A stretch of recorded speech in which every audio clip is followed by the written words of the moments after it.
The broadcast is now starting. All attendees are in listen-only mode. Good morning, everyone. Welcome and thank you for attending this morning's webinar, Control Room Management, Operational Security for the Digital Age. My name is Marissa Davis, and I'll be facilitating this morning. So today we have our whole regulatory gang on the line, and they'll be discussing both physical and cybersecurity for control rooms. They'll talk a little bit about how to build a security plan, and then they'll offer some implementation recommendations for an enhanced protection. We'll leave some time at the end of the webinar for questions, so feel free to enter any questions you may have in the question box right there in GoToWebinar, and we'll be happy to answer them. The host of today's webinar, G2 Integrated Solutions, provides responsive support in a comprehensive suite of asset integrity, engineering, GIS, field services, regulatory compliance, and technology solutions that address asset performance through its lifecycle. For more details on our services, please visit our website at www.g2-is.com. And now I'd like to introduce you to our panel of presenters. First, we have Stephanie Mayberry. Stephanie is a vice president here at G2, where she focuses on sales and business development using her experience in regulatory standards. She's got over 10 years in cybersecurity experience in SCADA and control rooms, and she is currently working towards her master's degree in cybersecurity. Next, we have Wallace McGahee. Wally is G2's Director of Regulatory Compliance. He has over 40 years of experience in the energy industry and specializes in consulting, inspections, audit support, and training based on the Code of Federal Regulation requirements. Wally is retired from the PHMSA Office of Training and Qualifications, and he's a frequent lecturer at pipeline safety seminars, as well as various industry organization functions. And last but not least, we have Al Giordano. Al is a licensed PE with several years experience in the energy industry and a focus on DOT regulatory compliance, regulatory audits, project management, and integrity management. Al has also served as a PHMSA inspector as well as a marine compliance inspector for the United States Coast Guard. At this point, I will hand it over to you guys. All right. Thank you, Marissa. Appreciate it. Good morning, everybody. Thanks, everybody, for taking time out today to be with us to discuss pipeline security. We're going to go over both physical and cybersecurity today. In light of recent events, we thought this was a very important topic that we needed to get out and begin, either begin or continue discussions about. So, to start, we're going to discuss facility security, give a broad overview. In 2018, the TSA did issue pipeline security guidelines, with a recent update in April of 2021, giving operators of gas and hazardous liquid pipelines some concrete guidance to help both create and manage their security programs. Having a overall corporate security program is really key to the success of any general security program. Within the corporate security program guidelines, the TSA did identify some very specific issues, including determination of whether or not your facility is considered critical, and then determination of what resources you would need in order to have a robust security plan. And so the guidelines, again, gave kind of an overview on how an operator would go about creating a corporate security program. And that corporate security program would include both a physical security program and a cybersecurity program. Probably one of the biggest pieces of the guidelines was the requirement for conducting a criticality assessment.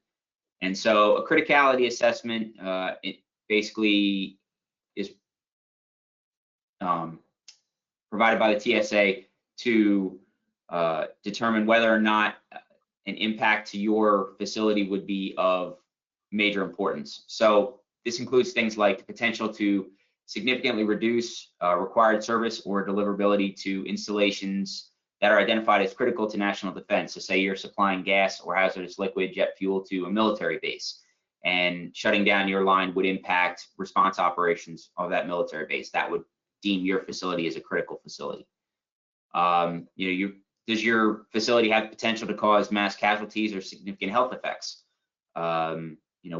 Would a shutdown or leak on your facility cause a significant disruption of the intended use of a major lake, river, or waterway? Or would the disruption of a pipeline system operation for an extended period of time, i.e., as we've recently seen, cause a national impact?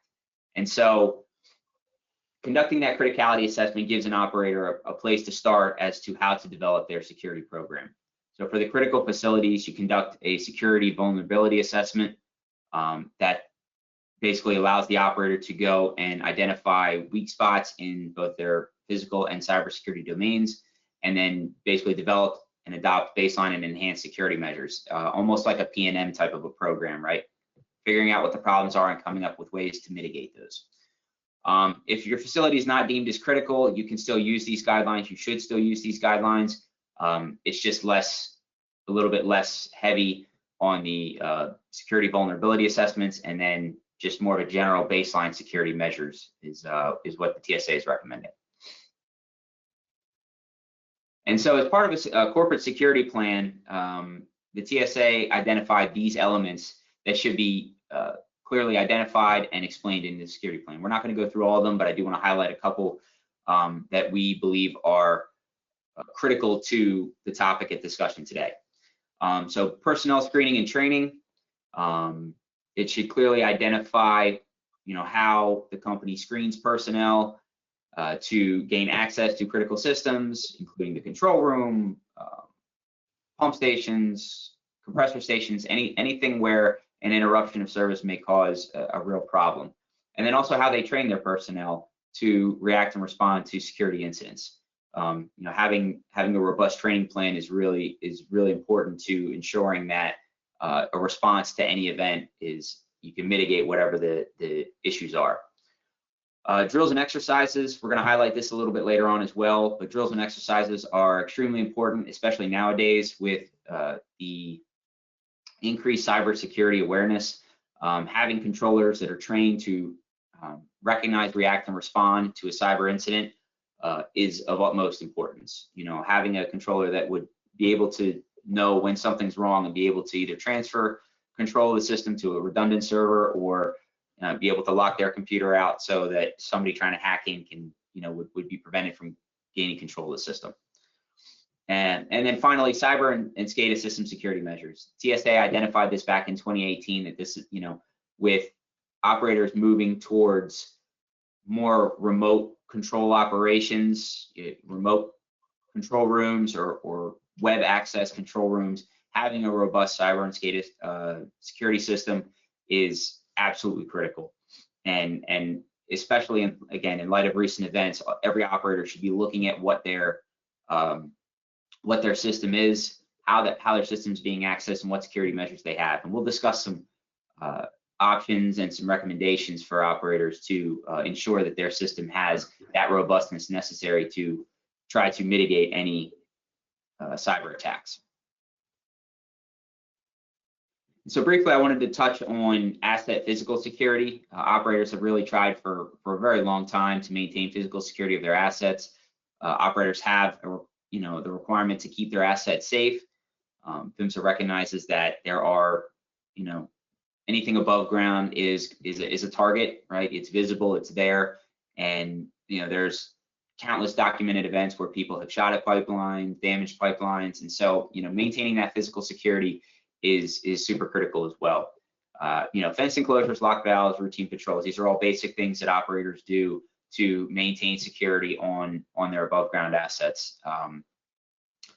And again, with the advent of technology, operators really should be looking at enhanced security measures, security cameras, access point alarms, anything that may help improve the overall security of the above ground assets, access to the above ground assets, or prevent someone from basically attacking the above ground assets.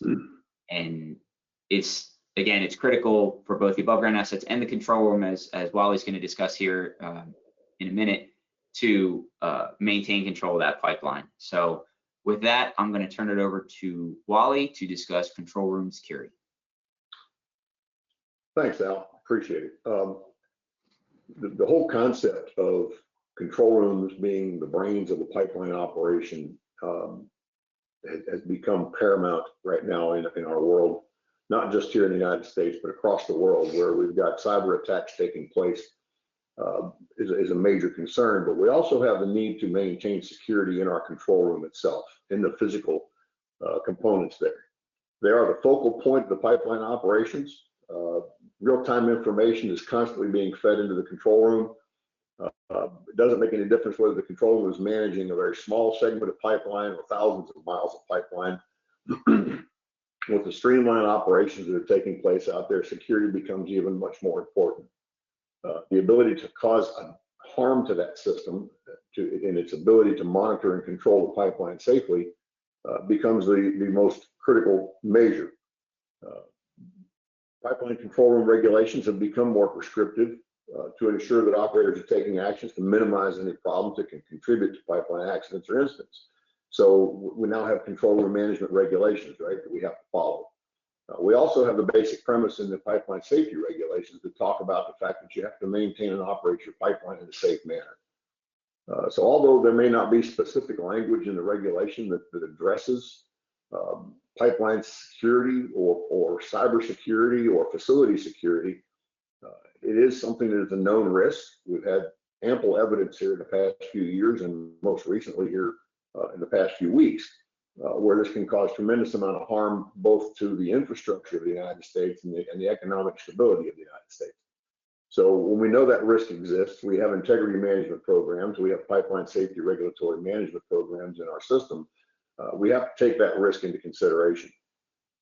As we know, PHMSA launched an initiative at the end of 2019. That initiative was to inspect 100% of the nation's pipeline systems, right, for the control room operations that they have. COVID came about, the pandemic, I'm sure impacted that initiative and that drive to get that done in a 2-3 year time frame. But I do know that initiative has not gone away. The focus is still there. The goal is still to inspect all of the nation's pipelines, control room systems. Along with that inspection, PHMSA will be asking some questions of their people. They're going to be asking some information regarding cybersecurity. They're non-regulatory. They're used to gather information. Right? PHMSA is not going to publish this question set out there in the world. They don't want the world to know what they're talking about with operators, and they don't want to give insight as to what the answers might be. But they most certainly want to know where the current system is. They want to know where control rooms are in the United States in regards to cybersecurity and facility security. And make no mistake, the questions they're asking are not just cybersecurity; they are facility security as well. So it's important that you have things prepared.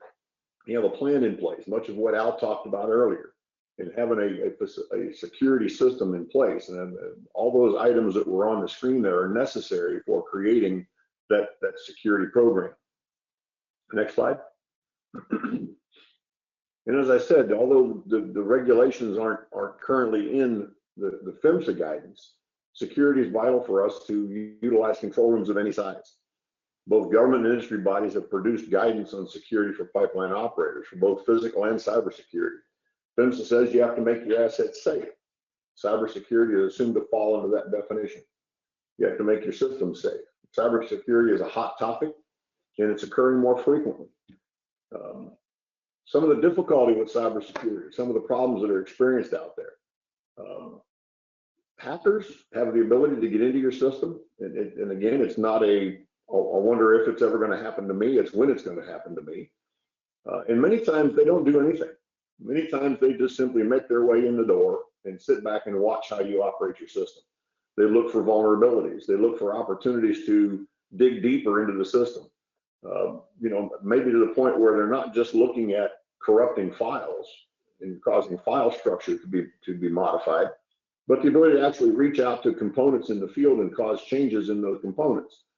We saw it in a water system here a few months back, where the injection of a chemical into the water system to help purify the water was magnified to 100 times of its amount and turned out to cause the potable water system to be unusable. Fortunately, the individual watching the screen saw it occur, took action and corrected it. But again, it was the opportunity for a hacker to get his way all the way down to the component level in the system to cause a change. PHMSA has got an advisory bulletin out there, ADD 2016-06, talks specifically about these issues.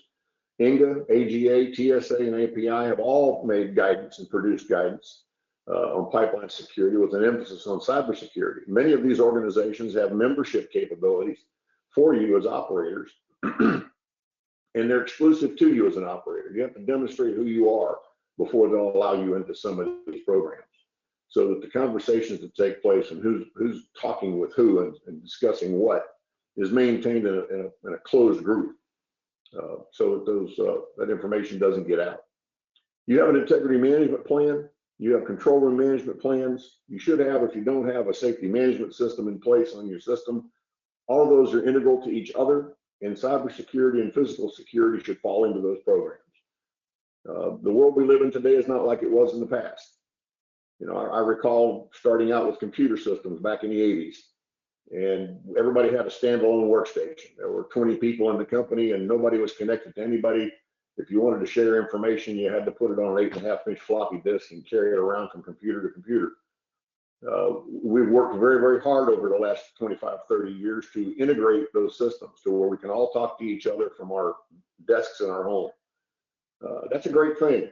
That's helped industry tremendously, but it's also created pathways and pipelines for nefarious individuals to get into our systems and make their way around.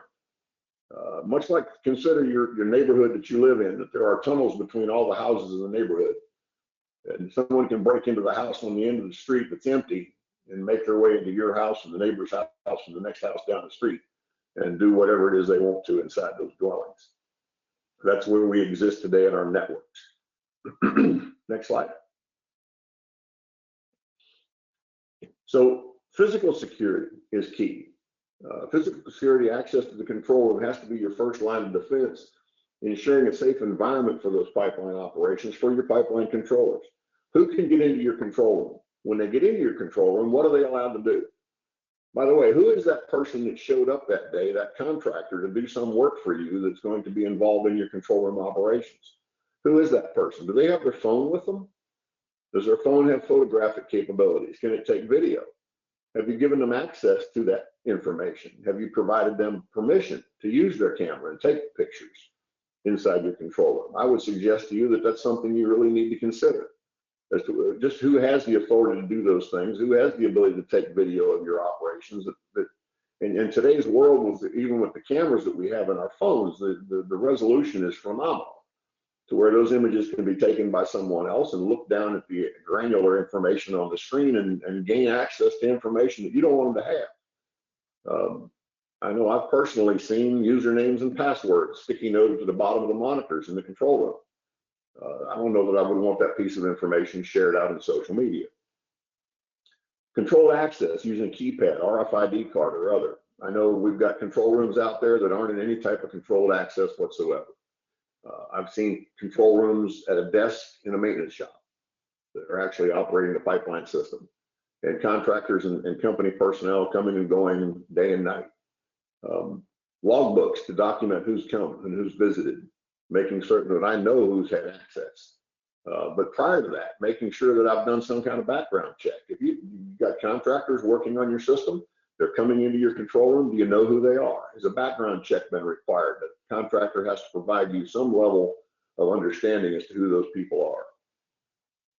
Hardened doors, one-way glass to prevent people looking in or leering and seeing in, even bulletproof glass, depending on the location of the control room, the level, you know, compared to other threats. Where is your control room? Is it in an area where there is disruptions taking place? Let's put it that way. Next slide. And we're going to hand it over to Stephanie at this point. I'm talking about control room security from a cybersecurity perspective. Stephanie? Thanks, Al, Wally. Well, as we've discussed, we're becoming more and more reliable, relying on assets that are speaking to the cloud. We have remote access. We have more and more technology. The more technology we have, the more confusion between OT and IT and the segregation. Next slide. So there's lots of ways you can harden your systems. There's a lot of discussion about, is it required by regulation? Well, I'm going to fall back on what Wally said. Basically, regulation is to make it safe. And I know that all of the operators that I've worked with want to make their systems safe. Next slide. So we'll talk about a few of these areas. Well, obviously, SCADA systems. For many years, I've entered a control room, and production and development were completed on the same SCADA. Obviously, that should be separate. Make sure everything is tested prior to being brought into the production system. You should also be aware that all the SCADA is completely separate from the intranet. I know many control rooms I've been in, you can walk in, you can actually use a USB drive, they can check their email, look on the corporate intranet. That should all be performed on a completely separate system. Next slide. I know Wally talked about the passwords with the sticky notes. Well, that's actually commonplace. I'm still going into control rooms where all the controllers are using the same password, and they don't log off when they're going to lunch or if they're stepping out for a smoke break, etc. So it's very important that the controllers comprehend that they are accountable as long as they're logged in. And if they don't log out and someone gains access, that's an accountability issue. There's many layers, add multi-factor authentication, passwords that are strong, and a corporate requirement to change your password often.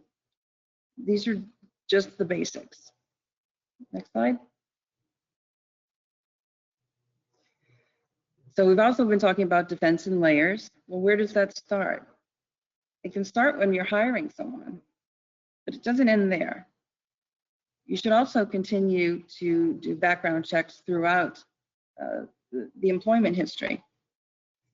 Consider when you're worried about updating controllers' addresses for fatigue management and the distance they may have to drive. You should always have their current addresses of those who have access to your SCADA and other critical operation systems, and perform those additional background checks. Next slide. So there's a lot of talk about social engineering, and you don't think when after work you stop at a local restaurant and maybe you're having some dinner and you talk about, oh, I work at the control room, etc. And you think, why would anyone want to find me here and come and gain access? Well, that's exactly what the professionals do.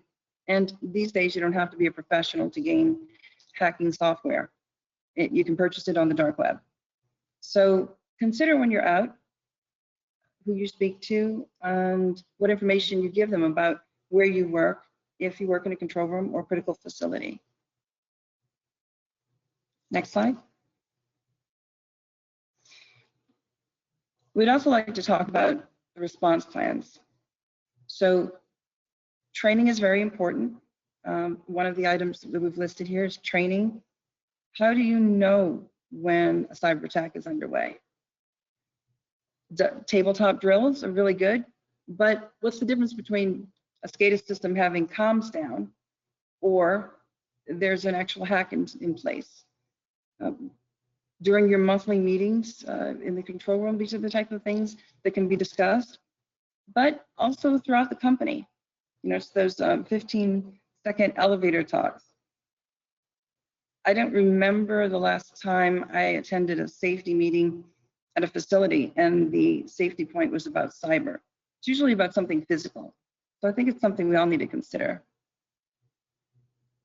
Next slide. So from the beginning of having any type of control room management, I've recommended everyone include a security plan. The security plan should also envelop your emergency response plan, who to notify. Is your training tied to your roles and responsibilities? How does it change from a cyber attack or something else that's happening, a release on the system? Do you notify your SCADA vendor? Do you notify IT? All of that should be pre-discussed. These are best practices, layers in defense.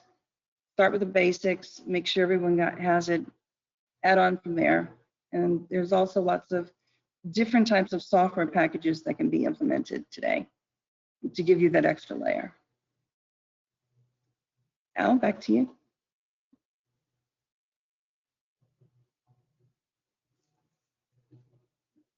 There we go. All right. Thank you, Stephanie.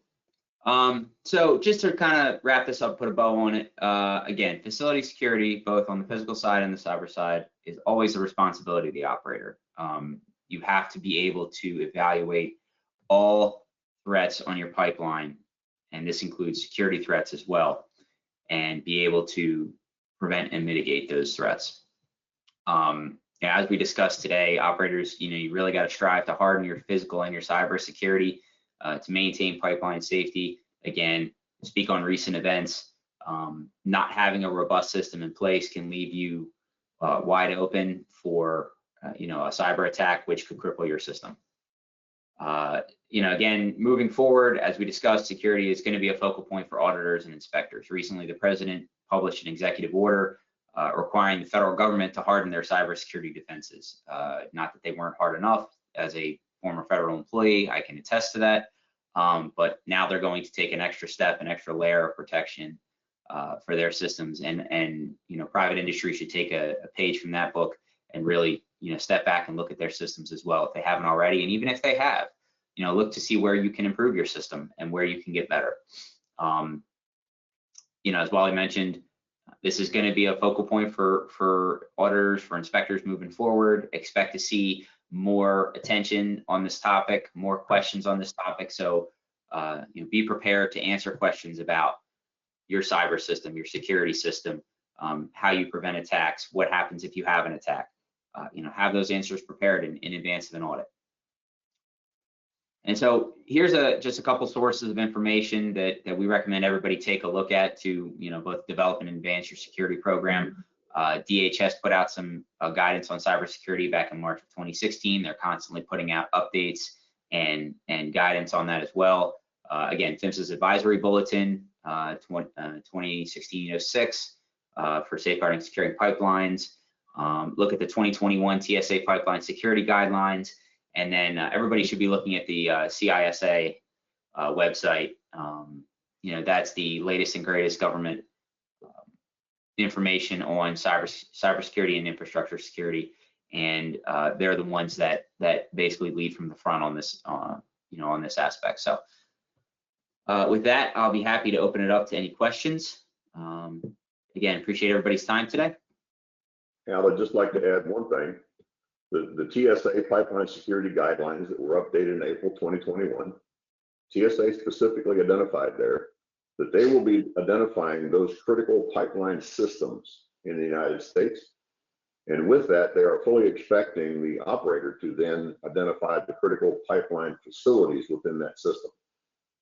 They didn't give any specific information as to how they're going to make those notifications or when those notifications may come out. But operators, you may well expect information coming to you from TSA saying, we believe you have a critical system, critical pipeline system, and we need you to identify what your critical facilities are and let us know where those are. Okay. Thank you, guys. We do have a couple questions, and while we get to these questions, if anyone else on the line has one, go ahead and enter it in there now. So question number one says, what is the drive for the renewed focus on control room cybersecurity? So I'll take that one. Again, PHMSA has recognized this is a not as clear of a point in the regulations, especially with the advent of, again, remote control rooms, third-party access, everything being web-based, and they're realizing that these are targets, and they want to make sure operators are taking the steps to make their assets safe. Cyber attacks occur in the hundreds of thousands a day, trillions a year. And hackers attempt to gain access to any sort of system, anything that they can get their hands on, whether it's bank or pipeline system or corporate system. And so again, it's one of those areas where the renewed focus is based on current events, and the current event is everybody's using the web to do their work, and especially with COVID and everything going web-based, that emphasis on cybersecurity is even more prevalent than ever. So PHMSA recognizes that, and they're trying to be proactive and take some steps to help operators get to that point. But again, it's imperative on the operator that they recognize that they have a potential issue with cybersecurity, and then to take actions to prevent or mitigate any cyber attacks. This is something that is coming up more and more, but not because we are actually having more cyber attacks, but also because we're becoming more aware of them, more becoming public. But know that nation states and local threats have also been in your systems. You can assume they have been, but perhaps they haven't performed any type of tasks on your SCADA or operational systems that you know of yet.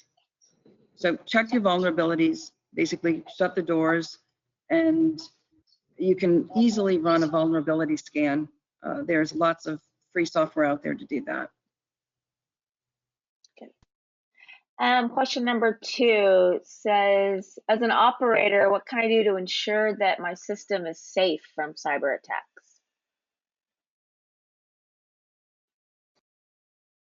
You want me to take that one? Well, as I just said, one of the things you can do is to go ahead and run a vulnerability scan.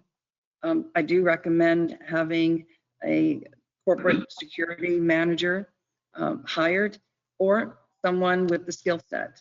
Make sure there's a clear line of responsibilities, whether it's IT or SCADA or control room, but someone has to have cyber as the #1 focus.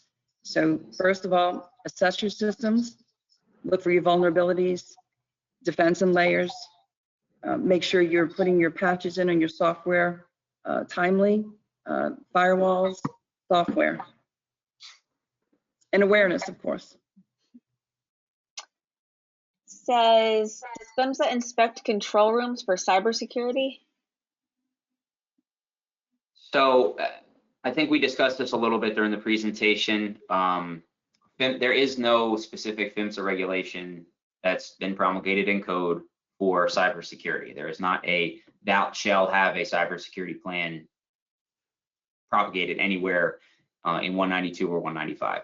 There's not. However, if you go back to the operator must make their assets safe, again, PHMSA is interpreting cybersecurity to fall underneath of that.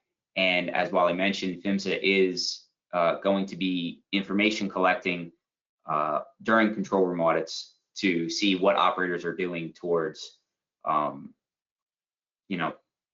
developing, managing, preventing cyber attacks, and managing their cybersecurity plans on their control rooms. This is probably a precursor to regulation in the future. Again, I'm speculating here, but I would imagine that depending on the information that PHMSA gets during these audits, they're going to take that back and evaluate it, and there may potentially be something in the future that will specifically deal with cybersecurity. But as of right now, there is no specific regulation, but like Wally said, you're going to get asked questions on it. In 2019, there was an initiative to put together some regulations, and it has now, in light of recent events, been reintroduced. So there should be a draft of regulation coming out soon.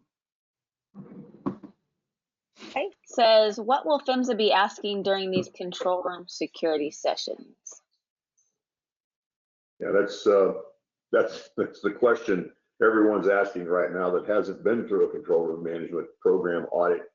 Of course, we already said PHMSA is not going to publish that question set.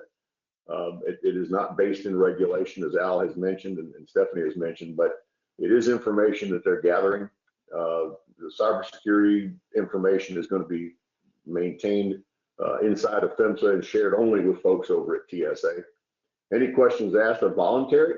PHMSA is going to tell you that. It's Stephanie uses the expression, it's a pencils down portion of the audit. Nobody's writing, people are just gathering information. PHMSA inspectors are going to look to gather information regarding your cybersecurity measures. They'll include a look at both your hardware and your software. Where are your systems? How are they being maintained? What security measures are being taken? Again, we go back to that contractor issue that we talked about in the past. Most of our operators out there today have SCADA systems. Most of them have contractors supporting those SCADA systems.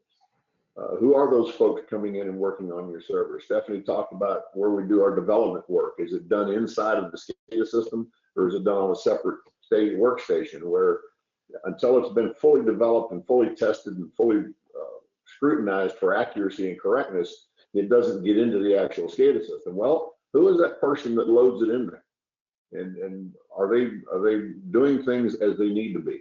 I'm not trying to throw our SCADA contractors under the bus, but you follow the money in many cases, and that's where you find the source of your problems. So network access, authentication protocols, and training are ultimately important. Training.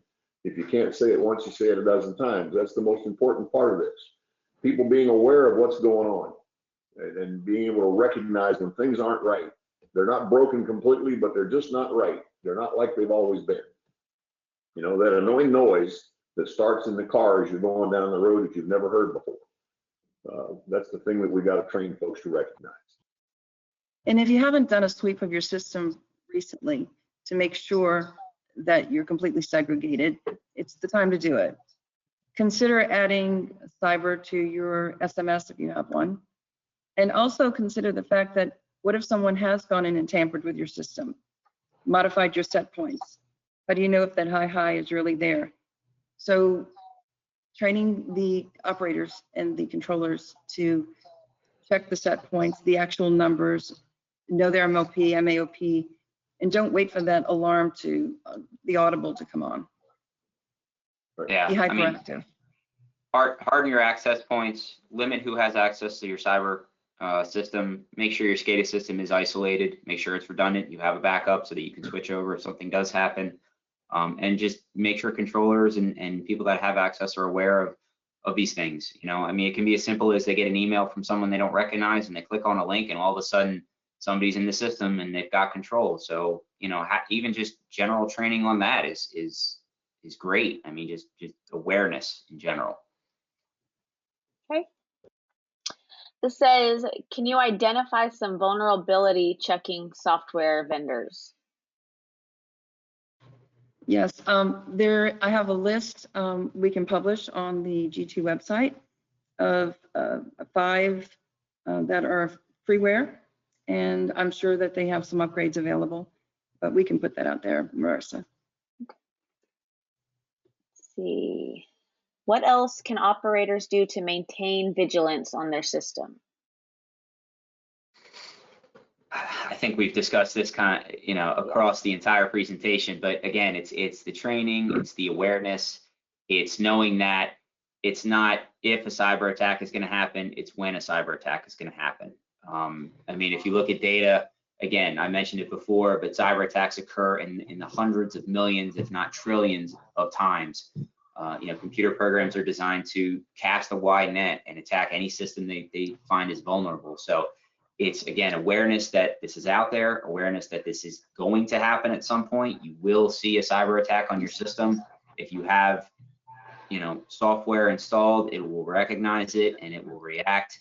But again, it's that whole, an ounce of prevention is worth a pound of cure. If you get out in front of this and you're prepared and you have the software and you have the training and you have the awareness spread across your entire company, again, as Stephanie mentioned, put it in your SMS, make it a training function, right? Not many people discuss cyber during training options, but just don't let it lapse. Don't be complacent about it. Don't think that just because that you're in a control room behind a locked door and you've got this really fancy computer system that you're not vulnerable to a cyber attack. Everybody is. It doesn't matter. The federal government gets hacked on a daily, hourly, minute basis. They see it all the time. And so again, it's that awareness, it's the training, it's the non-complacency, and just maintaining vigilance over, knowing that this is happening, knowing it's a possibility on your system, and just being able to react and prevent. Okay. So in your control room management program, you have a requirement to do failover testing if you have a backup SCADA system, right? You have to determine whether or not you have a failure of your primary system and what you're going to do to get to that backup system. I would recommend to you that you do a same thing for a cyber attack. What if tomorrow morning you arrived at work and you couldn't access anything? Your computers came up, you couldn't log in, your logins didn't work, the SCADA system's completely isolated, everything's running, it's sitting there, you can see the screens, the computer's up and functioning. The time stamp at the bottom right corner is continuing to change, but you can't do anything with it. What do? Now, this isn't a ransomware attack. This is just simply something that happened, right? Let's take it in that perspective. What do? What's the next step? These are the kind of discussions you need to have. Are you going to stop that from happening? Are you going to keep that from happening? Yes. If you have a good cybersecurity program in place and a good facility security program in place, you can do a tremendous amount to keep that from occurring. But again, you still have to go to worst case scenario. What am I going to do that day I come in and I can't access my system? How am I going to get my backups up and running? How am I going to get my system back online where my people can go back to work and maintain a safe operation of my pipeline? What's it going to take to make that happen? It's the question no one wants to ask, but it's the answer we absolutely have to have. Well, and what I continue to say is think like a hacker. There's also hacking software out there. Use the hacking software to look for available ports in your systems. Then, and do this as a group event. Show your team how easy it is to use software to gain access. Then go in and harden your systems and use the same software again, and then see if those doors have been shut. If they're still open, you're still vulnerable. Okay. Says you made reference to SMS. Can you explain what that is? Safety management systems, or otherwise PSMS, but Al's our guru in that area, so I'll let him speak. So pipeline safety management system, without going too far down the rabbit hole on this, essentially is, think of it like a safety culture for your company. You want to have a program in place that ensures that the company has safe operating practices, has a means to, has correct procedures, policies in place for training, for qualifications, for just general safety. And as part of SMS, you're auditing all of your pipeline specific programs. SMS is tied into integrity management, it's tied into CRM, it's tied into O&M, it's tied into OQ. So it's, SMS, think of SMS as kind of an umbrella over everything. As part of SMS, as we discussed, you should have some cyber awareness, some cybersecurity initiatives in your SMS program to ensure, one, that people are aware of it, right? The whole point of SMS is to make sure that the company personnel are aware of the programs and policies that you have in place. When we do SMS audits of companies, the first thing we ask is, who knows about this? From the field hand that's doing, tank readings in, the middle of nowhere, to the guy that's sitting in the C-suite who's overseeing the entire company. Does everybody know that this specific policy is there? And that applies to everything, right? Everything that's relevant to that person. And so cybersecurity is one of those things where anybody that touches a computer, which is pretty much everybody in the company nowadays, needs to be aware of it. And then there should be some basic training on cybersecurity. Again, as we discussed, it doesn't have to go into, as Stephanie mentioned, hacking software and denial of service attacks or farming, phishing. It should be general stuff. It should be, hey, be aware that there is cybersecurity threats on our system. Be aware that you can't share your password with people. Be aware that when you leave for lunch, you should log off your computer so nobody can get on your computer and start doing things. And so SMS is kind of in that vein, again, a more broad arching safety culture for the company. And then, as we discussed, cybersecurity should tie into that as well. This is Steph. I look at it like Oh, you're echoing. Where are we today? Where do we want to go? And how can we continuously improve? There you go. Perfect. Mhm. All right. Well, it looks like that's all we have for today. We hope you enjoyed the presentation. If you have any questions later on, go ahead and email them to me directly and I'll pass them along. I'll be sending out a copy of today's presentation to everybody here on the line, as well as a link to this recording this afternoon. So be on the lookout for that. Hope you all have a great rest of your day, and we hope to see you back next time. Thanks for joining. Thank you all for joining us. Thank you. Thanks very much.